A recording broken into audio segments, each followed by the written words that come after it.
All right, so here I'm going to start this segment off with cussing you out. Oh, what I So do? because I watched the thing you sent me, Okay. and now not only am I halfway through that entire interview because I had to go find it, Yep. and I started listening to it, Okay. but a couple of things kind of hit me. One, when the fuck did I fall off of Stone Cold's podcast? Oh, I also fell Listen off. to Yeah. it all the time, and for no real reason because it's crazy. Because every time I get some random glimpse of it, I always ask myself, why the fuck am I not listening to this? Like, Yeah. it was gold. And I'm. then Is he still doing it? I don't even know. That's what I'm saying. Like, I completely fell off of it. But then it also kind of made me feel sad because that was an interview from 10 years ago, Yeah. around the time where like potting was really starting to kind of like get its legs. And man, can I be like that guy that's like, fuck, man? Did we were there for the internet Uh-huh. and we were there for the beginning of pod, and I'll tell you, both times it's just different. I miss the days where 9 out of 9 podcasts were just straight audio. That was it. Ah. No video, no Yeah. nothing. And most of them, not all of them, but most of them, some of my favorite, even on this one, then this podcast myself, some of my fondest memories of listening to podcasts is when it's just that person just spewing bullshit. Oh my God. It is like it's funny you're talking about your teeth. That episode was one of the funniest fucking episodes I have ever fucking heard in my entire life. You were so pissed off about, but that's what I mean. Like just Yeah. that. There's a very specific like pod audio sound that we got back in the day before things got perfected and things got a little nicer, and then the quality of the videos and I don't know. You just brought me down this weird nostalgia path, and I started listening. And once we're done here, I'm going to turn it back on because I want to listen to the rest. There's Yeah. other Stone Colds I saw on I there that I thought I was cool. just looked it up.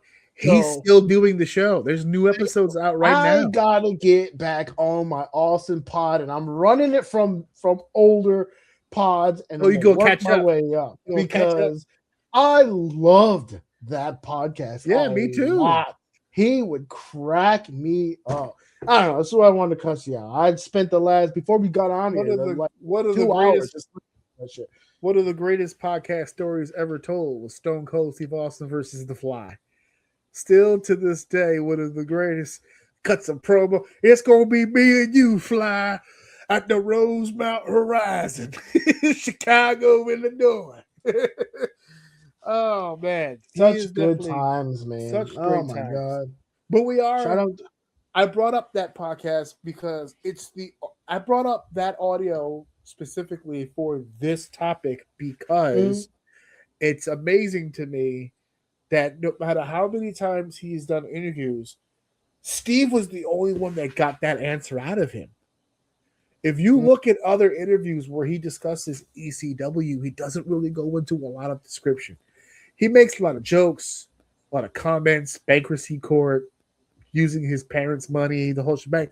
But he went into intricate detail as to what really went down. And so, for the sake of the what if, just really quickly, I'm going to run down the idea that according to Paul Heyman, which that sentence is difficult to swallow, but according to Paul Heyman, ECW's most financially successful year was the last year, 2001. mhm. Up until the walls came falling down on them, they were ordering more and more monthly pay per views. They were selling out arenas all around the country. They were doing LA shows, Detroit shows. Philly was the home base, but they had started to move around. They were doing shows in Florida. There was stuff happening for Mhm. ECW. They were making moves. Whenever you think of ECW, you think of names like Shane Douglas, the Dudley Boys, Tommy Dreamer, Rob Van Dam, Sabu, just the list goes on and on and on and on. But those were all mid to late 90s talent. A lot of Mm. those guys were not with ECW in the later days, leading up to 2001. A lot of the reason for that is because is Paul started running out of money. So a lot of those guys would go on to other companies, WCW, WWE, to go make their living and to go work. And so little by little, those infamous names started falling to the wayside. And of course, I believe it was January of 2001, the doors closed forever at a sold out pay per view. I think he was guilty as charged. It was the last pay per view they had, and they closed their doors. And on this podcast, he got into specifics about what really would happen. There were people that owed ECW money that held the money out. That cost them to go into the hole financially. They were spending more than they were getting in, which was kind of fucked up. CNN, which was their television network that they had gotten on after years of syndication with the MSG network, which is where we come in, because that's where we grew up watching ECW, which was those 2 a.m. Saturday shows on the MSG network live in New York. So not live, they were taped well in advance. But that's how we first started seeing ECW, and then they eventually got to TNN, which eventually became Spike TV. And when they got into negotiations with WWE, that kind of put ECW on the outs. They weren't going to have 2 wrestling programs on their network. We're talking to you, AEW. They weren't going to do that. So ECW was on its ass. They were looking for other companies to pick them up as a television show. I think he had made mention that Fox had opened up a slot that was like a daily thing as opposed to like a weekly thing. They wanted them to do like a Monday through Friday kind of deal for 30 minutes, which wasn't going to work in the 2000s for a wrestling program, not based on the way the formula was working at that time. So little by little, incrementally, every which way he took a step, it just seemed like it was going to become closer and closer and closer to not working out. One of the famous stories of Bubba Ray Dudley told 2 funny stories about the closing days of ECW. The first of which is how the Dudleys did not want to leave ECW, but they asked Paul, I tell you what, we're not even going to ask for much of a raise. Give us $1 more and we'll stay.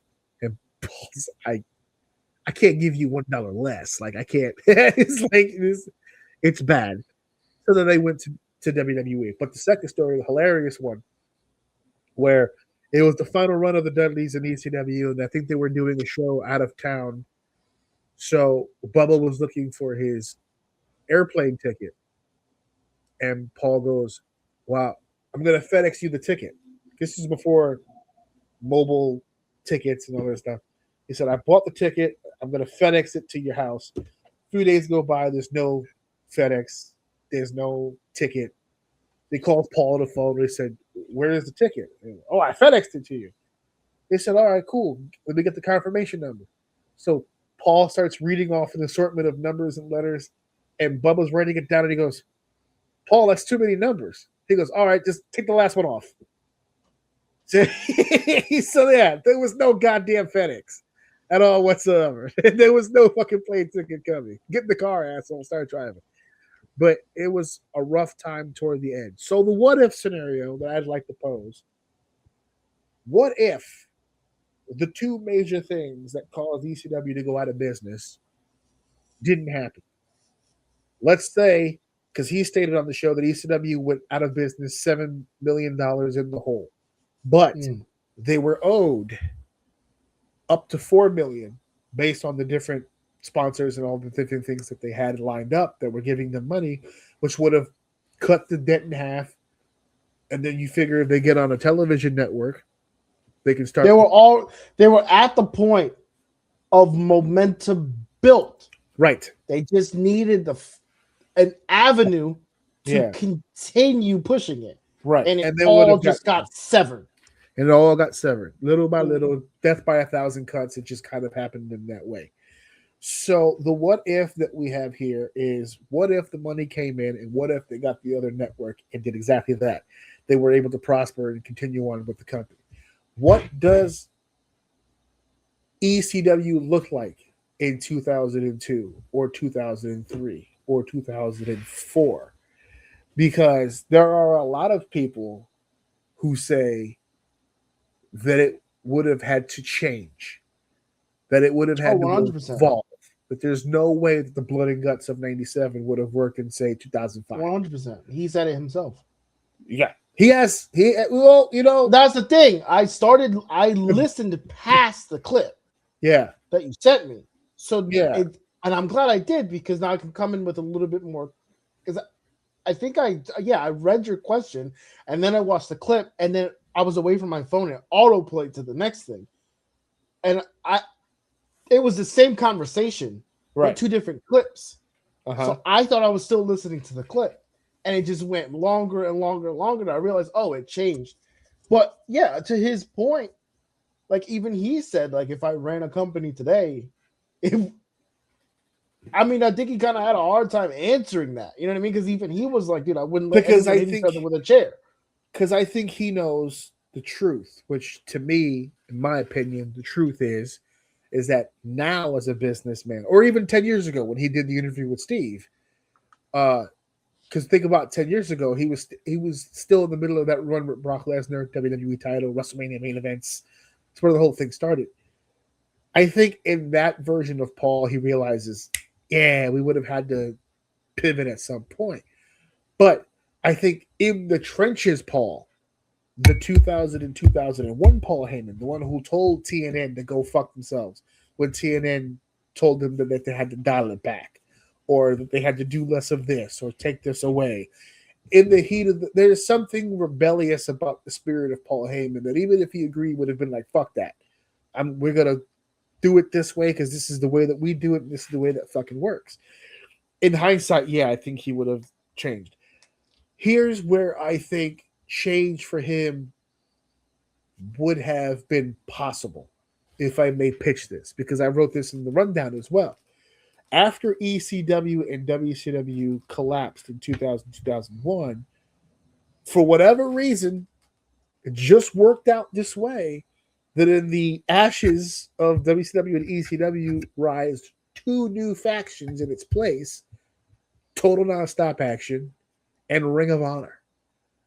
And had Paul Heyman existed past 2001, he would have landed himself in 2002 and 2003 and would have had access to the talent of that time period. So now we're talking about Low Key. We're talking about the Amazing Ray. We're talking about Samoa Joe. I also We're talking feel about Samoa. like in that interview he hinted at the reason why those things existed was because he failed. Yeah, If he, like he kind of made a hint, not a hint, he kind of like said it like he said it out right. when they removed me from the game, Yeah. that's when these other things were allowed to grow. Otherwise, I would have had, and he started to name off some wrestlers that went on after him.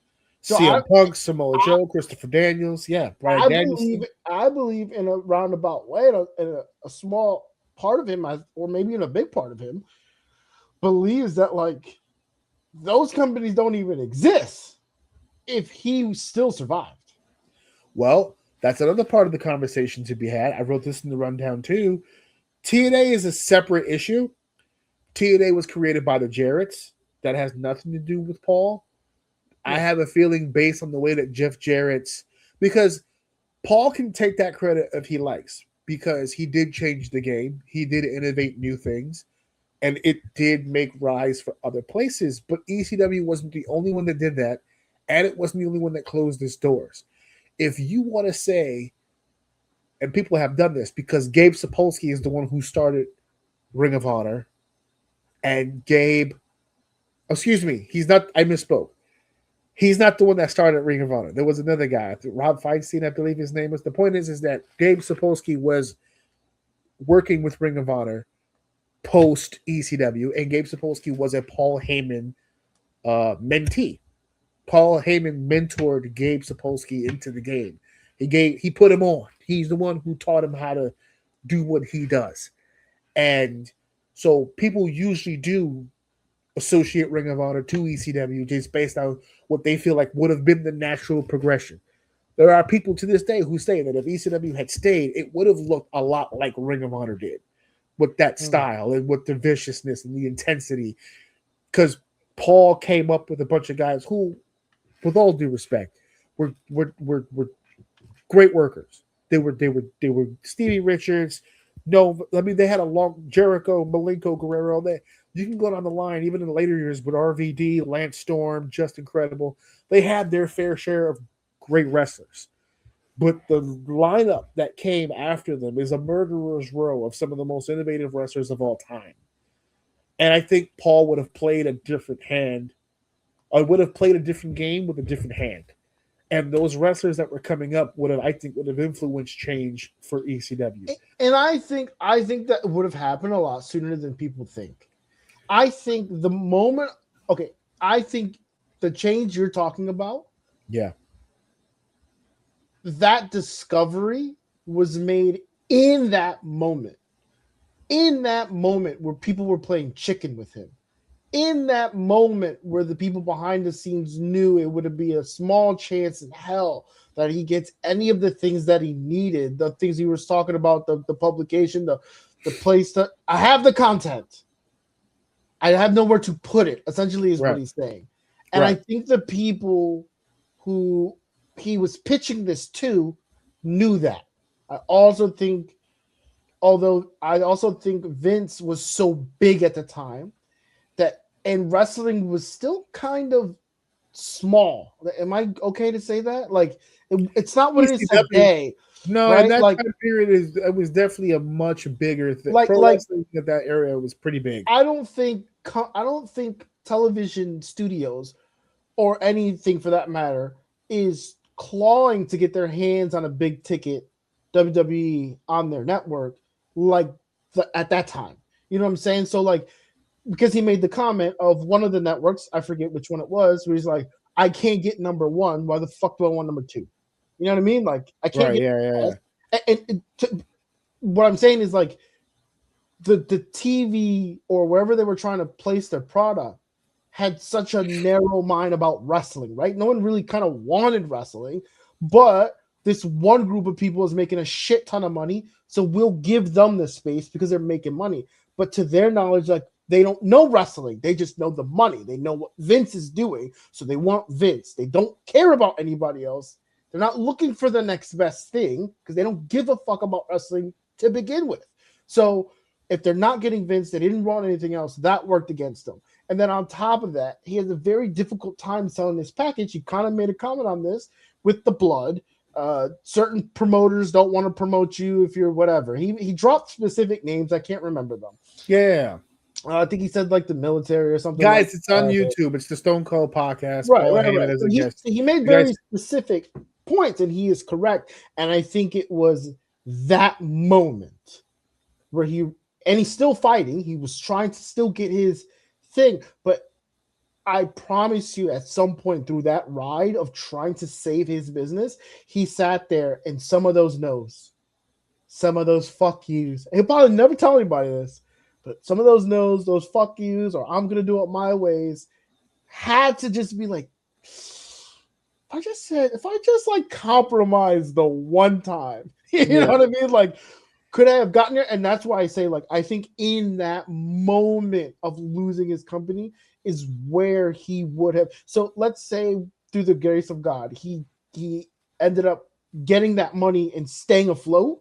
I think at that moment, almost immediately, he makes that flip because now he's looking for the next opportunity, and now he needs to change the way his company looks because he's realizing he's having trouble with the way his company is structured. So if they do survive this, I think it changes almost immediately because now he has to kind of rebrand the company into something a little more different but safer, like a lot safer, something that people want to get behind and promote. Which brings the last part of this conversation to be had. Because I was trying to illustrate earlier that ROH connects to ECW in that way, in the mutual relationship between Gabe and Paul. And for the people who say that Ring of Honor kind of connects to ECW, a lot of people used to always say that TNA kind of always connected to WCW. And Paul, if ECW would have existed past 2001, you can make the claim that maybe, just maybe, there's no Ring of Honor, or at the very least, not a Ring of Honor that takes over the indie scene the way that it did. You can't deny that TNA would have probably still been a thing because there's no connection at all whatsoever. Jarrett was with WWE, had a falling out, went to WCW. When WCW closed its doors, not only did they not hire Jeff back, they made a point on TV to tell the world he ain't coming back.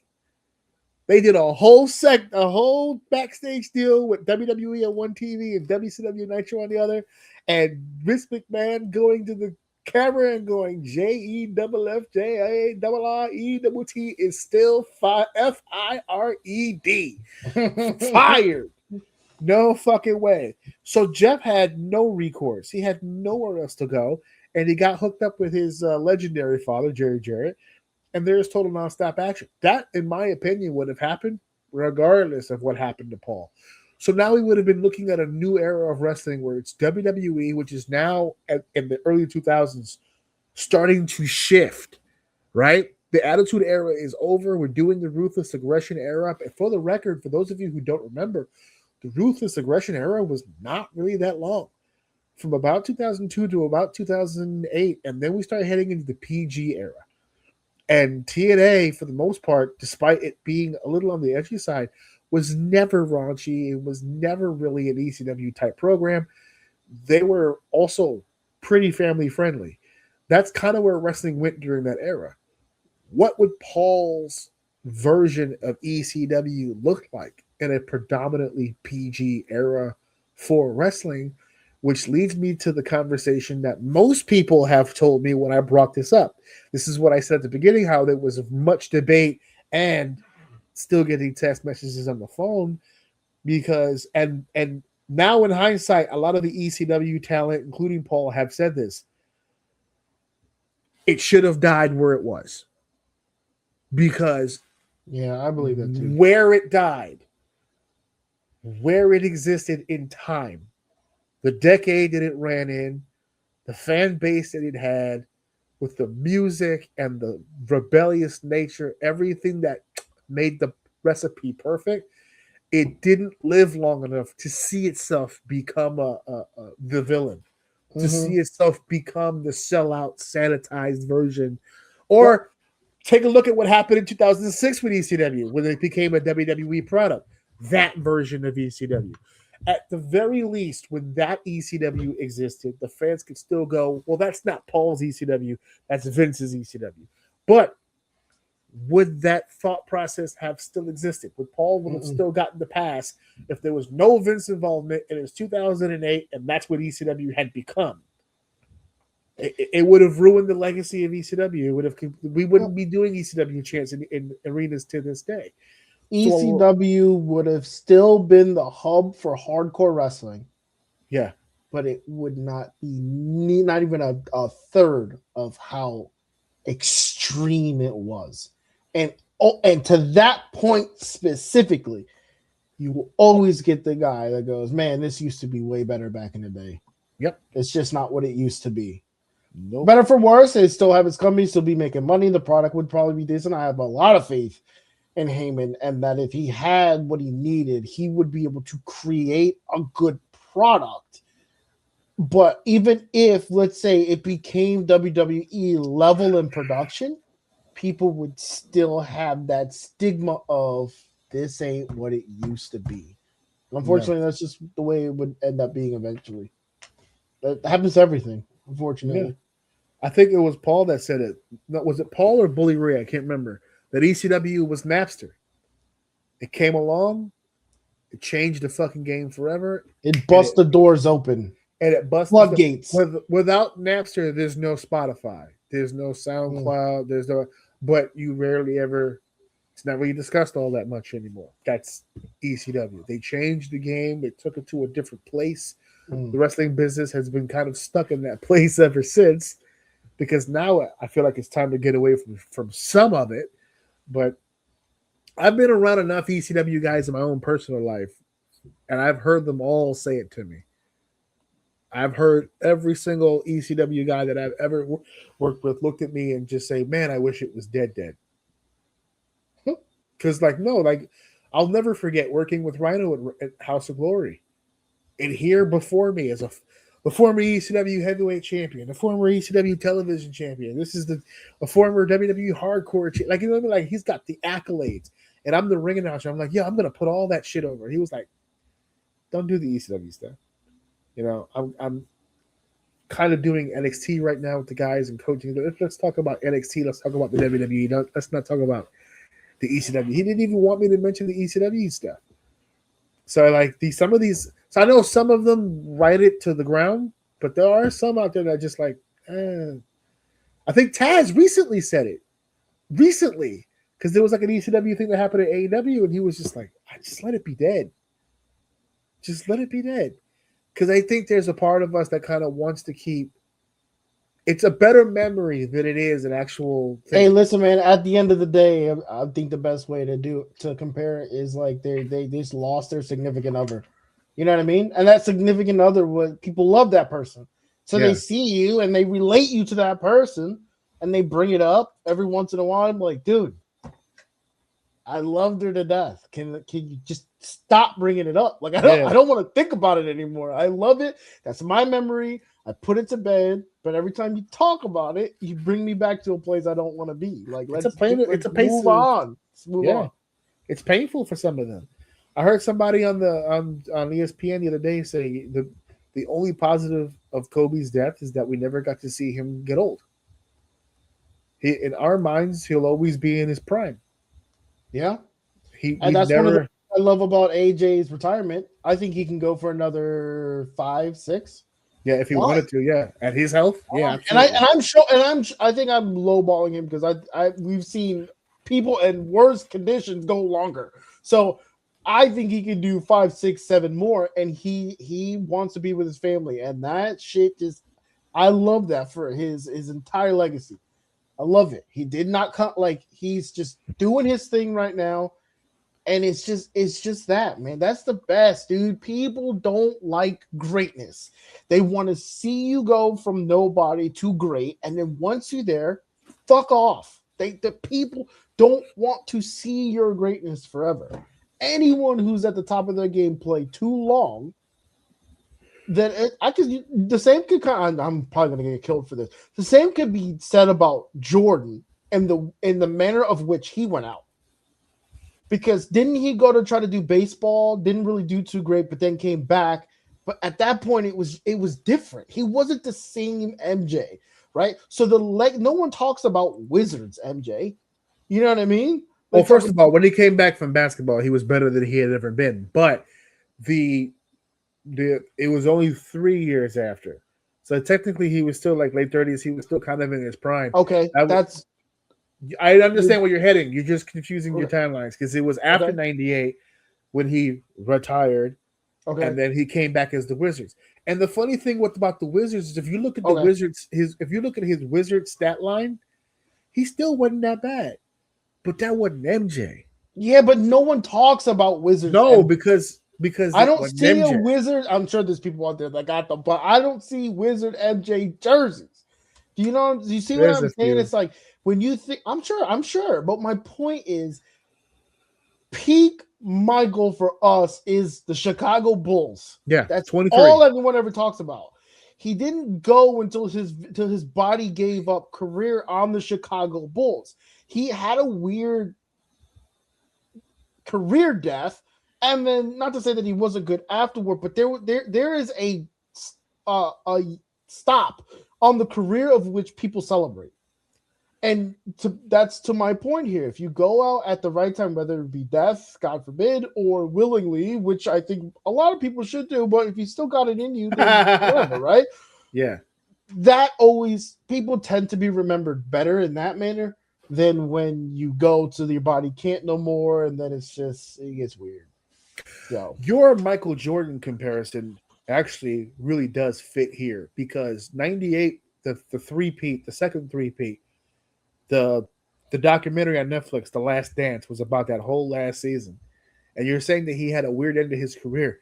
He had a petty end to his career because he told Chicago Bull management, unless Phil Jackson is coaching this team, I am out of here. And this is the greatest of all time. And they looked at Phil Jackson in the face, who was a Jerry Reinsdorf, looked at Phil Jackson in the face and said, "If you win 82-0, you're out of here. It doesn't matter. This is your last season." So, as a point of pettiness, when the season was over and they won a championship, Phil was gone, so was Michael. So it does actually kind of fit here because Paul didn't want to leave. Paul didn't want to go. Paul didn't want this to end. It was everybody else that was in control of his financial destiny that said, "Done. It's over. Yeah. You can go on. If I put you on Fox and gave you the slot, you can go 82-0. You're not staying here. It's a done deal." And so, like, so it actually does kind of fit very, very nicely. But there's a million ways that these what ifs can go. I think this is the first what if that we've done where, despite all the options, the way that it went was probably the way it was supposed to go. It's the best outcome. I know that sounds fucking shitty that someone's millions of dollars went to hell and all that stuff, but what a legacy. What a legacy to. I mean, it's 2026 and we're still doing it on the podcast. So it's like so good that the people who lived it don't even want. It was too good. Like, you make my life feel meaningless. I don't want to relive that anymore. Like, let it go. Let me live. Let me live.